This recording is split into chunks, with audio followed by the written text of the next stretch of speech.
we'll let people in as we progress. So first of all, a big warm welcome to everyone this afternoon. Thank you for taking the time out of your busy day to come and join us in this webinar. We're very excited to have two amazing educators with us today. My name is Hannes Barnard. I work for Penguin Random House, and we are also very proud to not only have Brave New World as one of our books, but the brand new Brave New World study guide. So I would like to introduce you to our experts. So we have, first of all, we have Ruth Everson, and she has a remarkable 39-year teaching career, during which she had led English departments at prestigious schools like Springs Girls High and St. Stithians College, where she was also the leadership director. Beyond the classroom, she has authored study guides for important literary works like The Theory of Flight and Brave New World. Her poetry has been featured in national exams. She's a recognized writer, having won the 2010 Women in Home Short Story Competition. And she's not just a teacher, but also a lecturer and workshop leader. And she has extensive experience in personal coaching and international education work. Then we have Fiona Kampmann, and she has a 35-year teaching career and currently leads the English department at St. John's College. Her extensive background includes roles with the IEB, such as an assessment specialist, and various positions like senior marker, internal moderator, and oral moderator. Fiona has contributed to the review of CAPS curriculum through Umalusi and leading and participating in teams to ensure its effectiveness. She is especially excited to be part of this webinar, noting that Ruth Everson has been an inspiration to her since her early days of teaching. So that's just a brief introduction. We're very happy and excited to have both of you here today. Ruth and Fiona, thank you for what you've done in the teaching world, but also what you are doing for us today and taking us on this journey with Brave New World. We're very excited to hear from you, to learn from you, and hopefully everyone at home will be able to take something back to their schools that's really worthwhile and useful going forward with Brave New World. I would like to ask that if you have any questions, let's leave it to the end where you can just write it in the text box, in the chat box, and we will answer that during a short Q&A session at the end. So over to Ruth. Thank you very much and welcome. Thank you very much, Hannes. That's very generous. I want to thank Fiona for joining me today. I thought she would be the ideal companion. We can't ask somebody, obviously, from the IEB, but Fiona comes with that wonderful experience of having been in the IEB space and understanding what is required, but also from her extensive teaching experience. I must say, when I was asked to write the study guide for the theory of flight, I thought, oh, okay, I can do that. And then I discovered that as a new text, there was nothing on theory of flight. So I had to go away, and working extensively with the author, was able to produce a study guide. When I was asked to do Brave New World, well, I must say Theory of Flight nearly killed me, but there were a few years in between. So when I was asked to do Brave New World, I thought, oh, well, this will be okay. But what I discovered was that where Theory of Flight had nothing, Brave New World has been a classic and published for over 100 years. So there is a tsunami of information on Brave New World.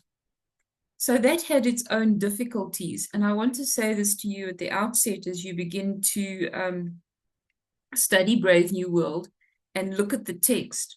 There is so much there. A lot of it is unreliable. So please be very careful when you go into your research to make sure that you don't hit on the professor who tells you there was nothing happening in Aldous Huxley's background when he was writing Brave New World. According to him, it was a very dull space. But that YouTube video has thousands of hits. So what is the purpose of today? As I was compiling the study guide for this text, I came at it from the point of view of how would I teach this? What would the conversation be with my students bringing this text into the classroom? And so what I've tried to do is to create a text that doesn't so much answer questions as poses questions. Because the other thing we know is that at the end of the day, this is a 30-mark essay, and how much time we spend on these texts in the classroom, teaching them, going into them. And for me, the value can't just be in that final essay, but it has to be in the hours and hours of conversation and debate that take place in a classroom. I was also aware as I was rereading the book, having read it a long time ago and coming back to it again, within our modern South African context and within our classrooms today, that it may seem to be quite a challenging text in many ways. So what I've tried to do is put together just a few slides to look at the strengths, the weaknesses, and the rewards. Fiona is going to talk a little bit more about how you can use this text in the classroom, but she's going to come in and chat if there's something she can add to what I'm saying, or if I say something totally egregious and she needs to jump in immediately and correct me. So I'm going to start with, if we can move these along. Right, isn't this fabulous? All right, you should have the second slide up. Fiona, nod if you can see that. Yeah. So what are the strengths of a brave new world? I think, and these don't come in any order of importance. One of the strengths is that it looks at how we build worldviews. Who constructs those worldviews? And of course, we know that perception is transformation. As we see the world, so we are. How do we test our own values against the two options presented in the novel? And Huxley himself was very aware of the limitations of presenting just those two worlds. So the world of the dystopian or utopian, that will be an interesting conversation. Huxley himself wasn't sure which category that should land in. Where do our values lie? In that dystopian world of the world state with its controls, or in the reservation with John the Savage and a more natural world, but with totally different values? And I think the interesting thing with the novel is it almost holds up a mirror to itself. Or what happens in one half of the novel, you see the opposite happening on the other side of the novel.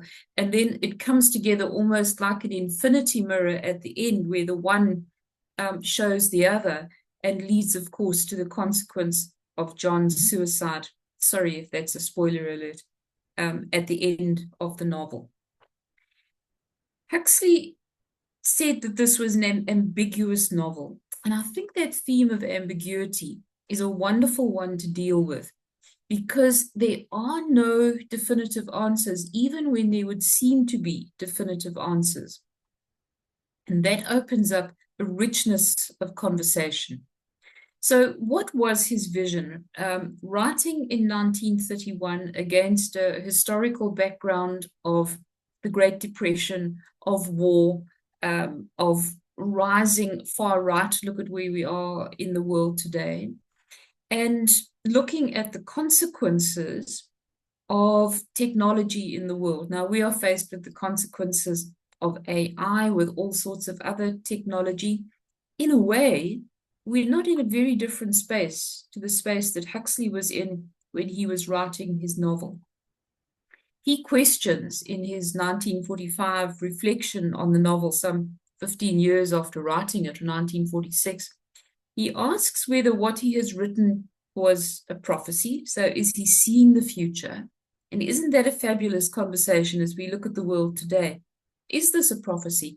How much of what Huxley has put into Brave New World has actually come to pass? Is it he was worried, a plan for governments? So could somebody come along and say, well, this is the ultimate way to run a society. I like this, I'll use it. Or the third alternative that he saw for his novel was that it could be a way of exerting a blueprint for social control.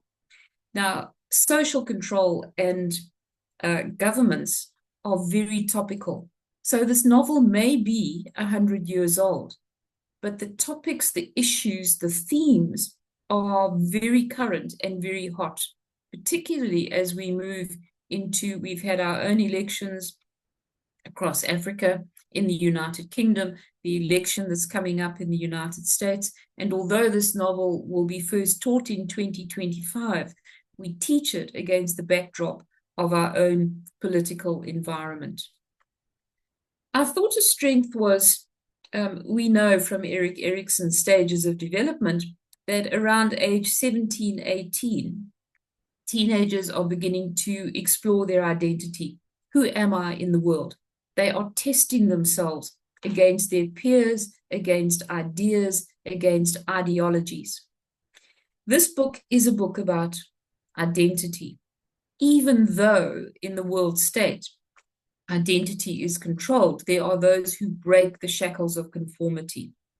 Even in the reservation with John the Savage, there are questions, deep questions of identity, and it is in fact probably a question of identity and what the truth of that identity is that takes John to his suicide in the final paragraphs of the novel. So the great question, I've debated this many times in a classroom, is there such a thing as freedom? Your classes will say to you, we want freedom. Well, what is that? Does it come with no consequences? Does it have boundaries, parameters? It's a wonderful debate to have with where freedom ends and where freedom begins. What are the constraints of freedom and identity, as I've said? I think very important is the power of conditioning.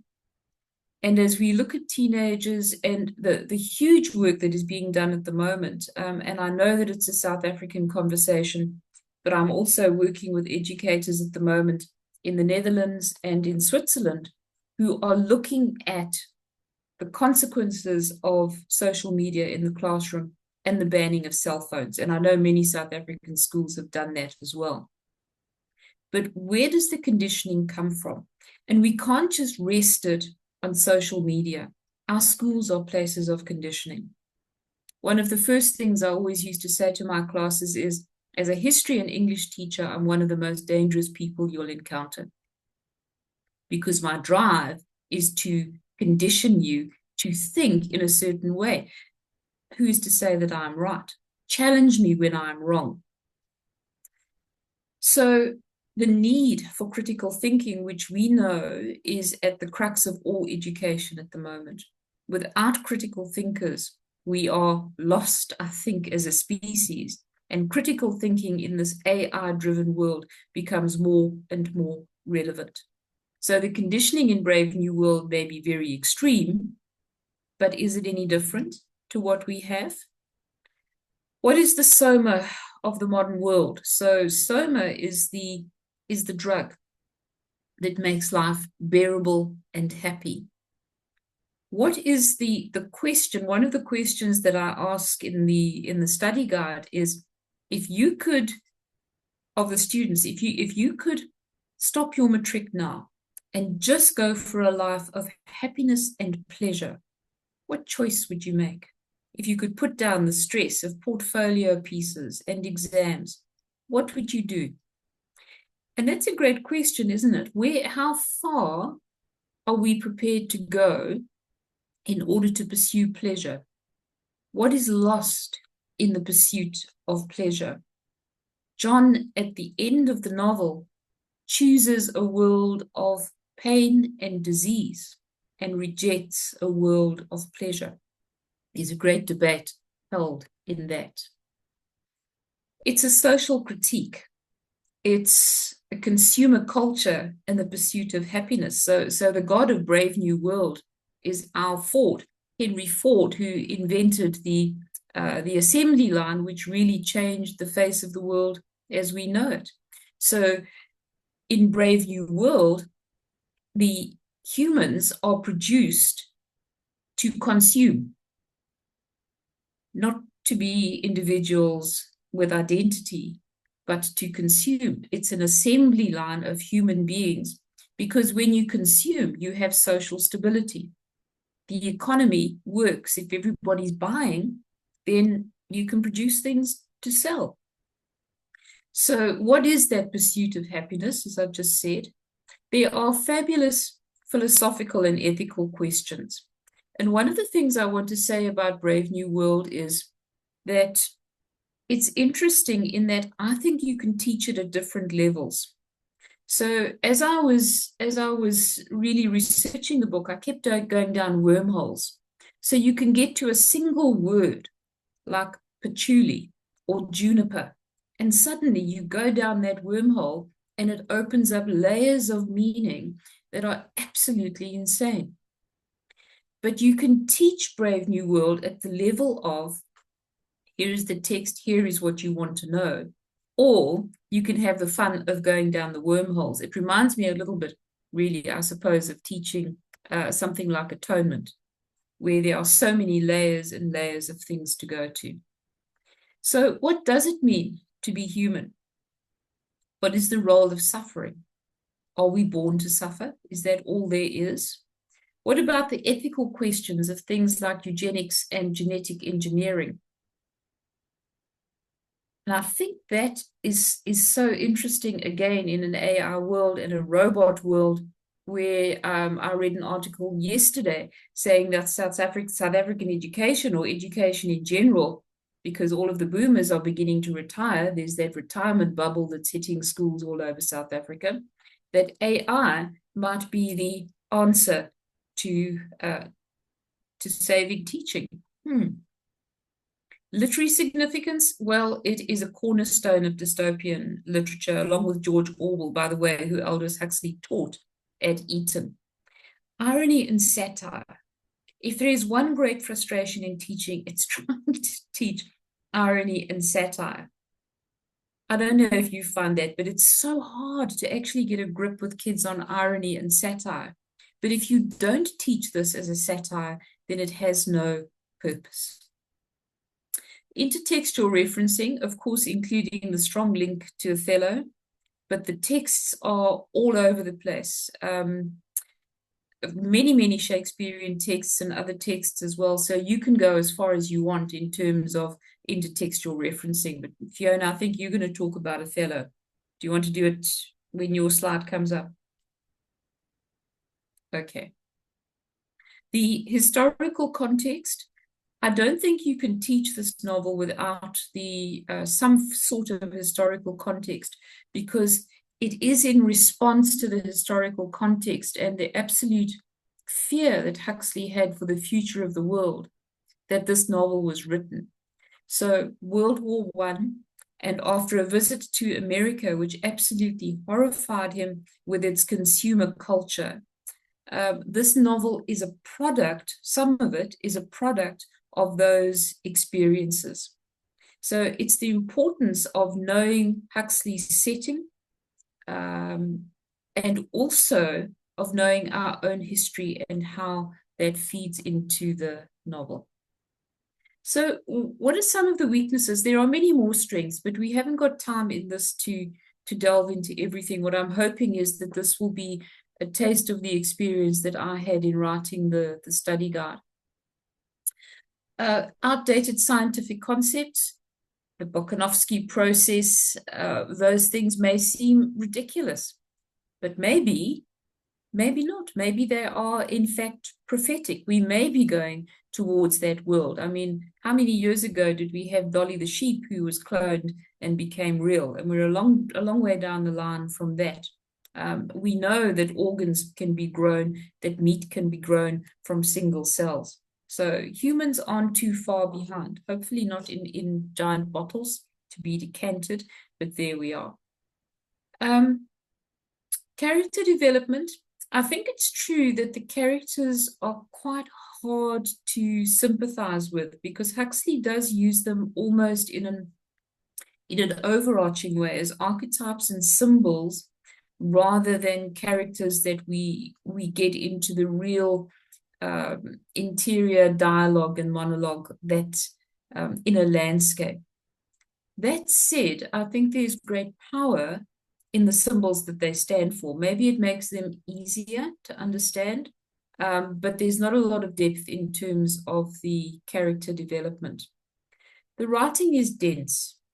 So in the study guide, I have put a vocab guide at the start of each chapter, but only of the terms that kids absolutely need to know. So here's a wonderful opportunity for those kids who, like many of us English teachers, find it relaxing to open a dictionary and learn a new word. I always used to tell kids that the color of your world depends on the number of words that you have in it. If we can't describe the world at a granular level, then we are left with very broad strokes and not much detail at all. So there is a wonderful opportunity. I think it will be a difficult text for those students who battle to read. I think of my own niece with going into grade 11 next year and doing this text, and I do worry about how she will cope with it. But that is the same for any text. It's not anything different for this. There is a complex philosophy, particularly in the final chapters when Mustafa Mond and John engage in discussion about which world should be the world to be supported. But again, the joy is an easy discussion or really getting into the meat of the debate that is presented in those in that, I think, third last chapter of the book. This is the hot potato, I think, isn't it? In choosing the novel, what are the threats? And as I was writing, I kept thinking, how would I position this in a classroom? And Fiona is going to talk about that. But some of the threats, one is gender. Women are objectified. I think there's the same issue in White Tiger. But very definitely women are objectified. Race is going to be the hot potato. But also interesting to note that even though the epsilons, the black epsilons who are the low caste workers in Brave New World are objectionable, so John on the reservation is rejected because of his light skin within the reservation. So there is an othering of black and white. But you are going to have very careful conversations about that. And again, Fiona's going to talk about that because we know how that can go in a classroom. Religion, certainly some, and I wonder about many of the schools who have a strong religious foundation, would possibly be offended by the worship of our Ford. But interesting here, where Huxley presents a world where religion has been taken away, but it hasn't.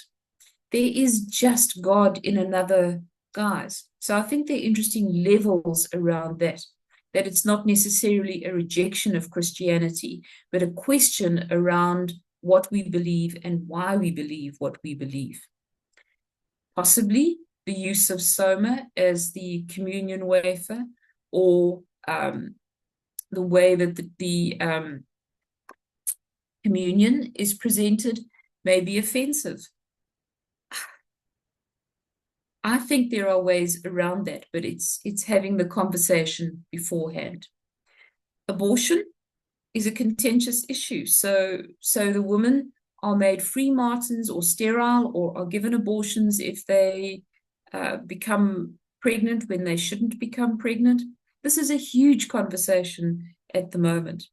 And what I've asked in the study guide is that people look at their own point of view, but also to understand it's an opportunity to understand the other's point of view. But we know in teenage minds that those conversations can become quite heated. Suicide can be a trigger. I know that this is something that many schools are dealing with. The rate in South Africa is 23 suicides a day. It's a fabulous place, maybe fabulous is the wrong word, but a sensitive place to have those conversations around mental health and what you do when the world seems desperate and without hope. But certainly, I would offer a trigger warning on that for the end of the novel, for teachers and for students. Politics, the role of government and social control, is that threat or opportunity? And then very quickly, because I want to move on to Fiona, what are the rewards? And I think there are interdisciplinary connections. You can bring in your history teacher to talk about where Huxley was when he was writing the novel. You can bring in your LO teacher to talk about issues that align with values and things that are part of that curriculum. Science teachers could talk about eugenics, the possibility of what Huxley is presenting in his world.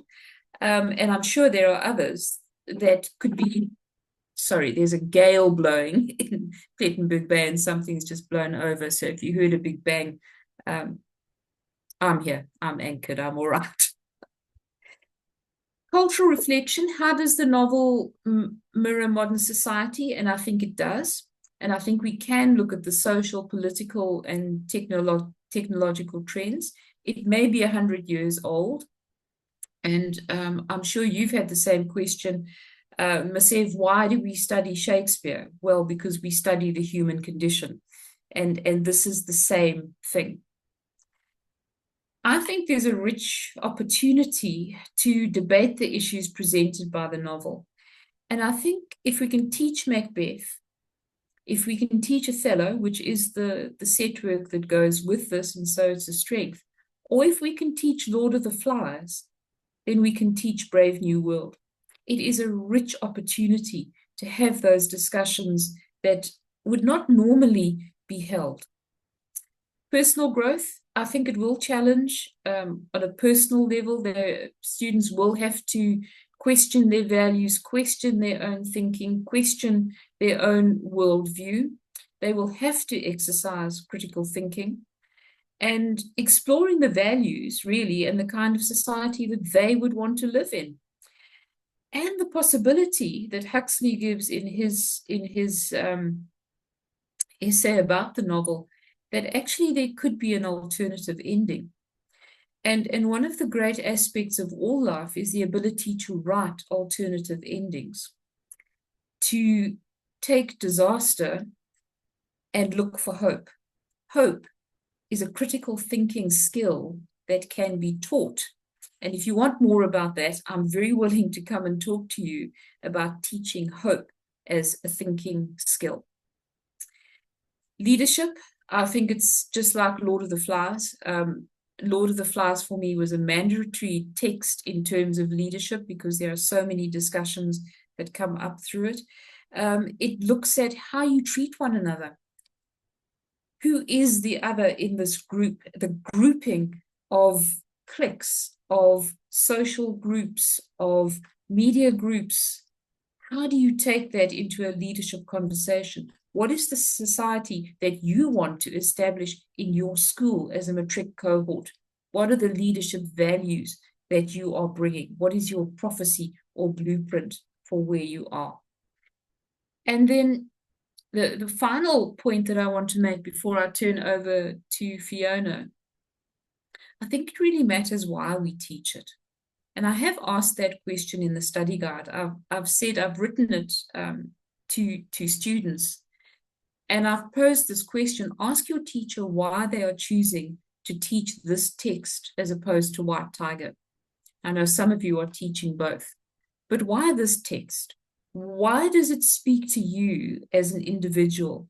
What are you hoping in terms of your own values and thinking to bring to your students in the classroom, because it is a subversive text in that it must challenge our thinking. I think as you read Brave New World and as you go through it more than once, you begin to understand that the world that is presented has maggots and flies crawling underneath it. And we have to surface those and understand the maggots and flies that run under our own worldview and thinking if we are indeed to create a proper Brave New World and not the ironic Brave New World, which is the Tempest reference. So I'm going to stop there for now. Oh, I just want to say one other thing. Chapter 8, Linda says, John's reading raises questions that can't be answered. Isn't that a fabulous reason to teach Brave New World? So, Fiona, I'm going to turn over to you. Thank you. Would you move my slide for me? I will. Thank you. You know, I think that, Ruth, I always found when I listen to you, I come away and I've written 3 pages and I feel excited. Because I think you just make it so easy for us as we're going into it to engage. So, you know, personally, I think that's been so useful for me. But I think one of the things that people have been grappling with for much of the year, and I think since we got that IAB list last year with the choices, is which novel to do. Because I think that both novels offer sort of things that are contentious and that are difficult to negotiate. So I thought maybe I'd talk you through our process at St. John's for those of you that haven't yet decided, and maybe later on in the questions we'll hear those people that have decided and what their reasons were. And I think, you know, we looked at both very carefully, and then we sat down and had a discussion. And I think, as Ruth says, it's a significant novel. You know, it's a classic. It's got enduring relevance. And I think that's important, because I think if we're looking at something that has lasted, that's not just sort of a flash in the pan, if you like, in terms of literature that is significant and literature that we can get our teeth into, then this certainly does that. And we often look not just in terms of the messages, but in terms of, you know, how are the children going to engage with it? And in engaging with it, how are they going to get substance into what it is that they're doing? And I think it's not just, as Ruth says, in the writing of the final essay, but it's in the teaching of them being able to get into the meat of it, and for those discussions to have substance. And I think that, you know, the fact that it is a significant novel and there is so much on it allows us to be able to know that there's going to be enough for them to engage with. And I think the other thing for me that's important is we looked at it, and we've just done Handmaid's Tale, and we were kind of like, do we want to do another dystopian novel? But I think what the dystopian offers us as a genre is it offers us a genre where we can decide that we want to look at complex issues and sensitive issues and issues that we know we are going to have to navigate very carefully in the classroom so that everybody feels a sense of inclusion. But you can do that at a safe distance. So we can examine sort of this hierarchical society, and we can examine the sort of social inequality. And because it's dystopian, because it's something that's imagined rather than sort of written in the you know, sort of the contemporary time in which we are living, that makes it feel a little bit safer, I think. And I think it gives us that opportunity to negotiate sensitive content within the novel, and then kind of look at that in the broader context of our society. So that was, you know, we've got 15 teachers in our department, and everybody gets a voice in the process. And that was why we were very clear that this should be the novel that we looked at. So we're excited to teach it, but we're also aware that there are, you know, potential sort of difficulties with it. And I'm going to get into that in the next slide, if I may. Okay. So how do we help students navigate the novel? And I just want to give you some background to what our grade 8 teachers did earlier in the year, which I think is very helpful. And it depends on your school. Like, we are very sensitive to the literature that we teach. And we don't want to choose literature that doesn't offer opportunity for discussion and difficult questions that need to be mediated.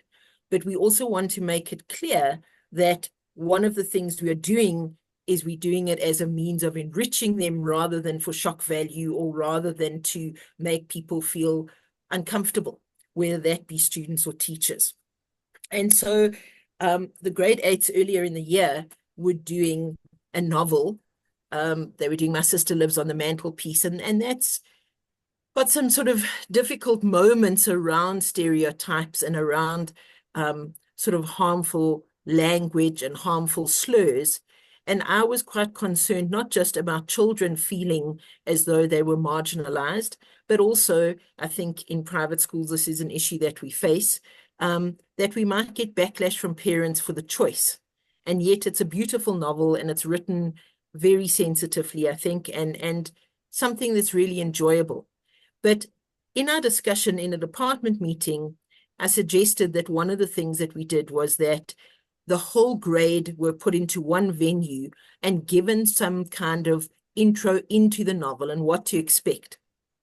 And we've got 8th grade, 8 teachers, and each teacher had a role in the discussion.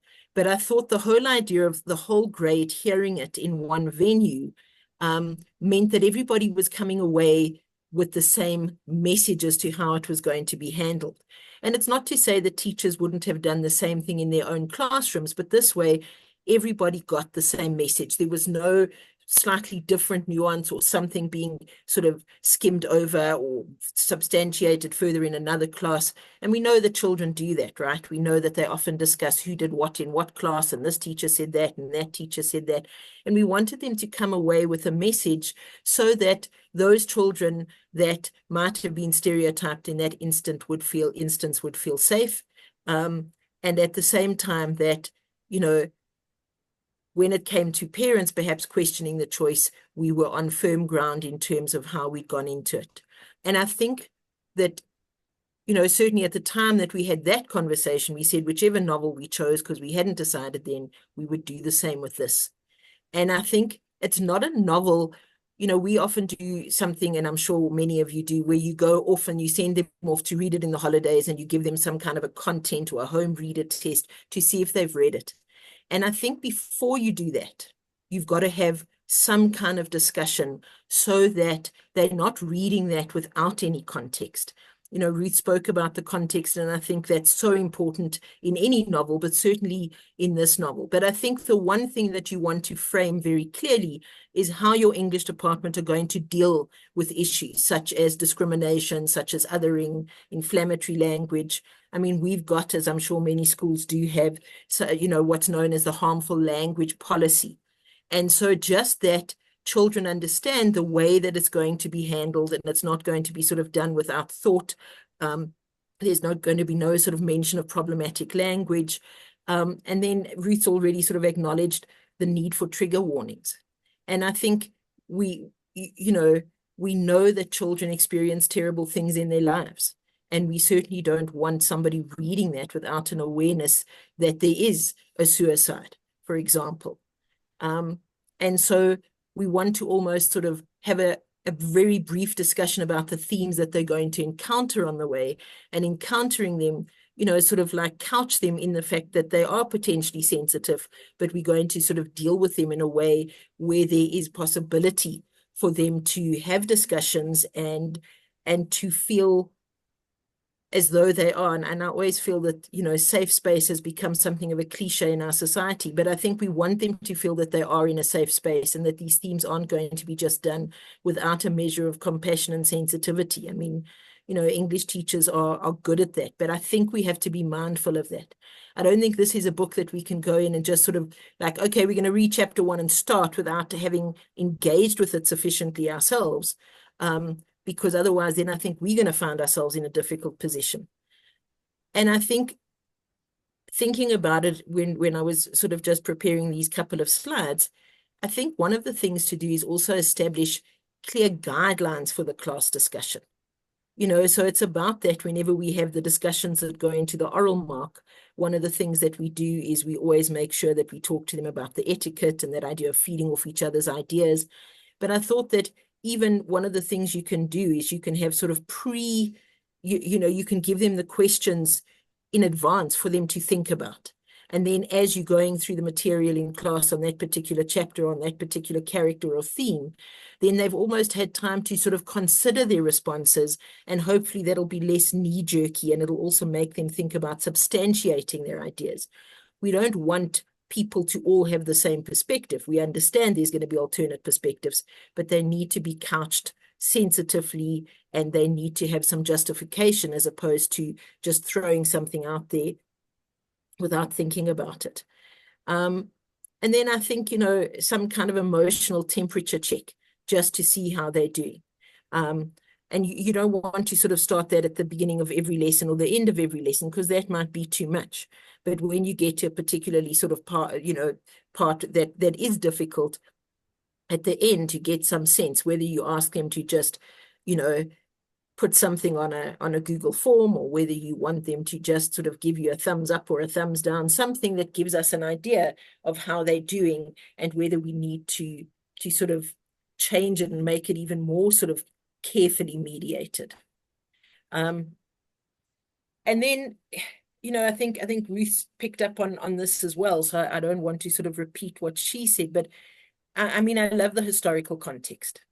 I think that that's so important. And I think before we throw them into it, it's so important to give them a sense of what the context was and what that looks like in terms of the novel that he crafted and what he was concerned about. You know, what lens was he looking at the world through? And then for us to look at our lens and see, you know, how much of that was the prophecy that Ruth was referring to. But also, as we said, you know, whether you look at it as a dystopian novel or whether you look at it as speculative fiction, it offers a window to a very different world. And in offering that window, it gives them the opportunity to see this world and to see the extremes. Because that, I think, is what these do. They don't offer you a world that we look at and we go, yeah, that's definitely a reality. We can see that now. We see elements of that and we go, oh, my hat. And so I think that way of understanding that if, you know, we need to navigate the world we live in carefully now, if we don't want the world in Brave New World to become something of a reality in every sense, not just in some of the advancements that we've seen. And then Ruth commented on sort of the link between Othello and Brave New World. And I think that idea of our protagonists, the idea of looking at Othello as the outsider and how his outsider status sort of leads to his vulnerability. And I think looking at John, and John is an outsider essentially in both worlds, and how that impacts on him. And I don't know, I mean, you know, many of us have been teaching for a long time and others are sort of new kids on the block, if you will. But there was 1 year where the old Transvaal Education Department tried an intertextual question. And I think it was across Story of an African Farm and I Heard the Owl Call My Name. And they only ever did it for 1 year. And they never ever did it again. And I was in matric at the time, which is how I know that it was there. But when you look at the kind of outside and you look at those two protagonists, I almost wish that there was room for an intertextual question. So I hope that's just given you some insight and some ideas as to what you could do. Thanks, Fiona. I also wanted to say, you know, we teach Shakespeare to enlighten and to broaden horizons. But John presents an interesting picture of someone who only knows Shakespeare and is not able to cope with the world with only Shakespeare. So that's an interesting flip coin on that. What if we only had Shakespeare? But I loved, oh, sorry, I just kicked the dog. What I loved was Huxley, who says this: it's a little embarrassing that after 45 years of research and study, the best advice I can give people is to be a little kinder to one another. Isn't that a wonderful point of view to teach from in a world that is so broken and so sharp-edged? that the best advice we can give people is to be a little kinder to each other.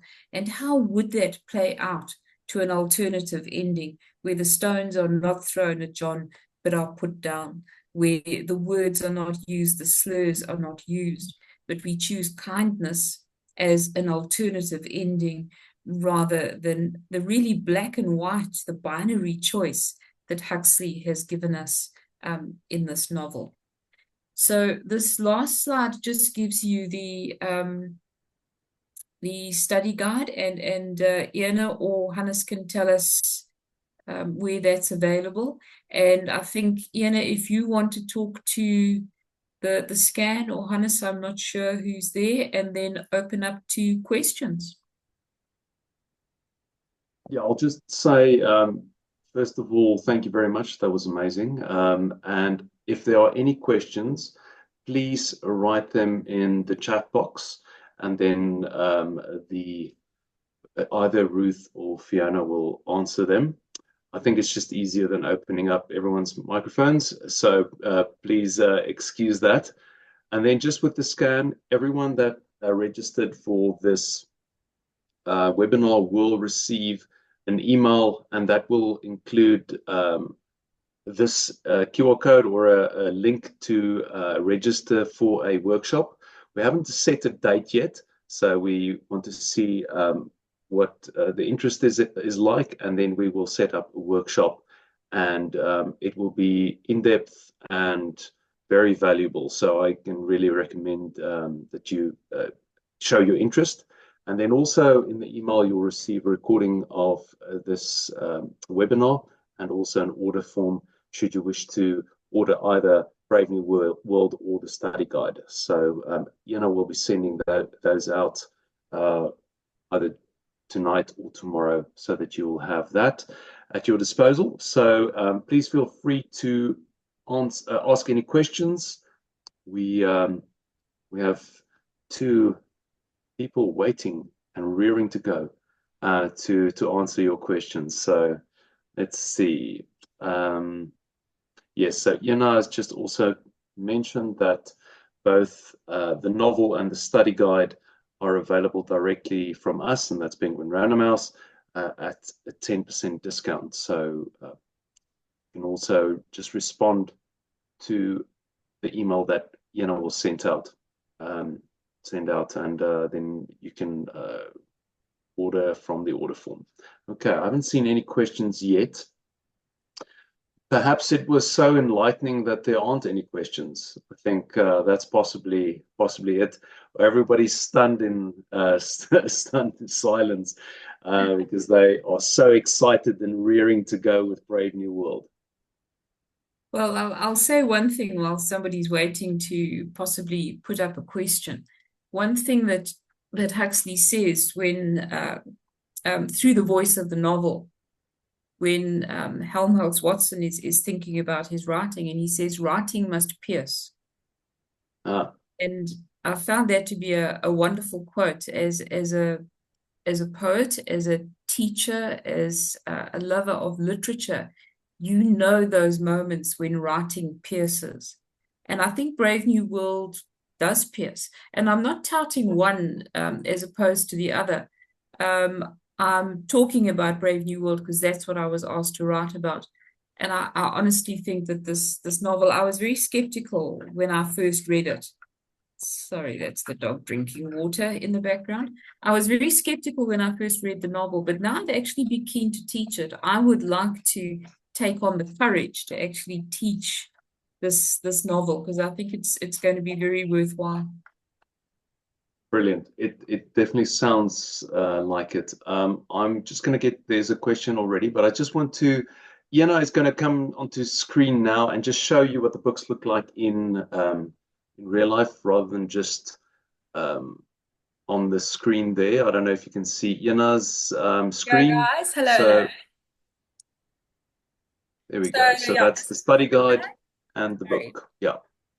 There should be blood dripping out of the study guide.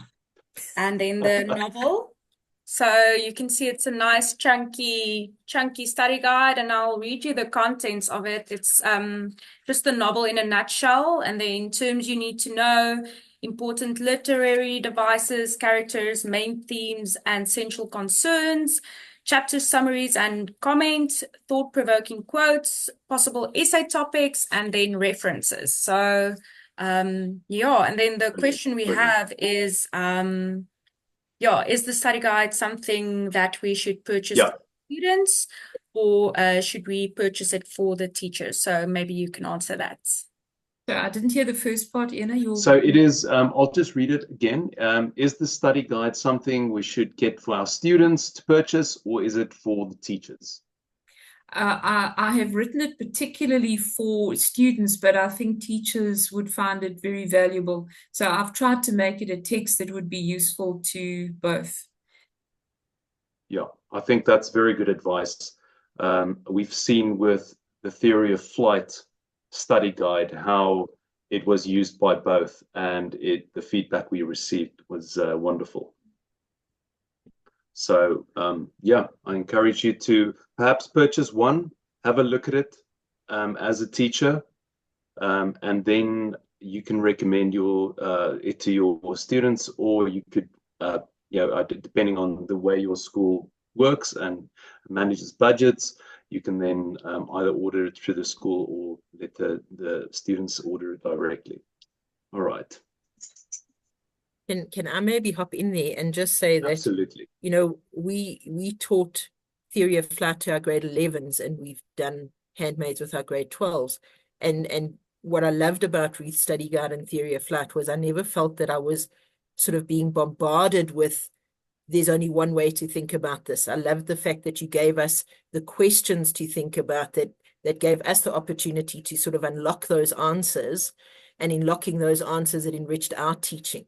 So we had some students that went off and got it, but the teachers used it. But I thought that was what was lovely, was it didn't feel like it was a cookie cutter.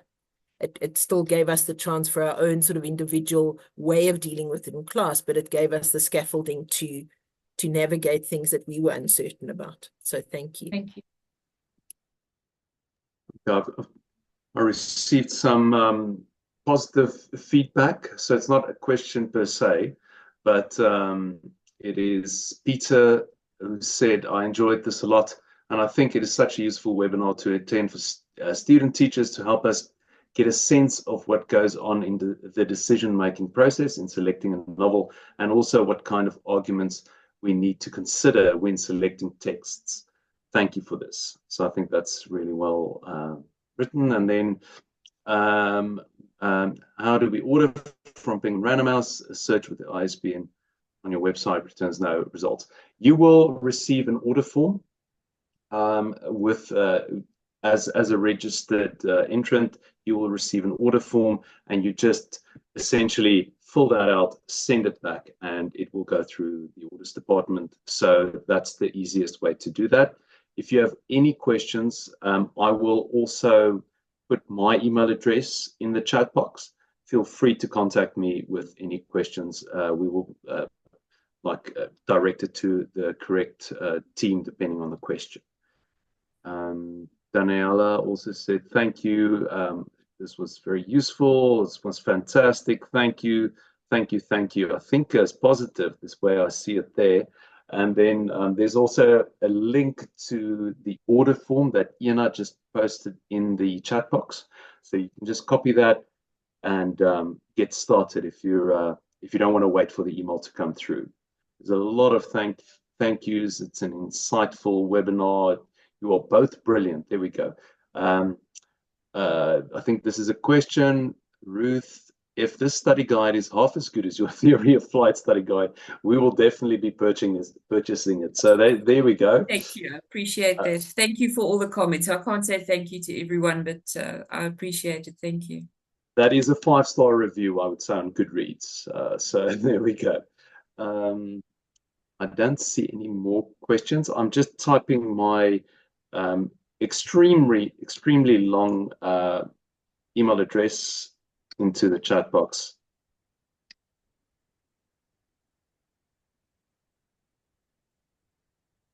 There we go. So if you have any questions, please feel free to contact me. And I think if there aren't any more questions, I would like to thank you, Ruth and Fiona, for presenting it in a very very clear manner.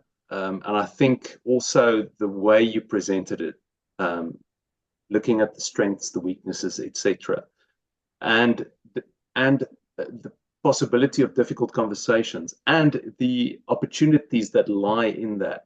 I think thank you for taking that approach. I'm excited about the book. I'm excited about the study guide. So I want to just thank both of you for taking the time to be with us today and for a wonderful presentation. It's been a pleasure. Thank you. And I think there is space for teachers to get together like this and have the conversations. Just the first conversation that I had with Fiona, just the two of us chatting together, could have been a webinar on its own. So I really encourage you, maybe through your cluster groups or just, wherever you are, this makes us so accessible, just to open up groups to discuss and to talk about it and to think about it. Absolutely. So thank you. And thank you to Penguin for the trust and the opportunity. Well, no, thank you for writing a brilliant study guide and for this great webinar. And I fully agree. There is so much knowledge and love for literature out there. It's good to get together, discuss it, and new things will come out from that. So thank you again so much. I think we did well. We finished before 5. So have a wonderful evening, everyone. And please register for the workshop. I think that would be a great opportunity for like-minded people, teachers, to get together and discuss this wonderful book. So thank you once again and have a wonderful evening.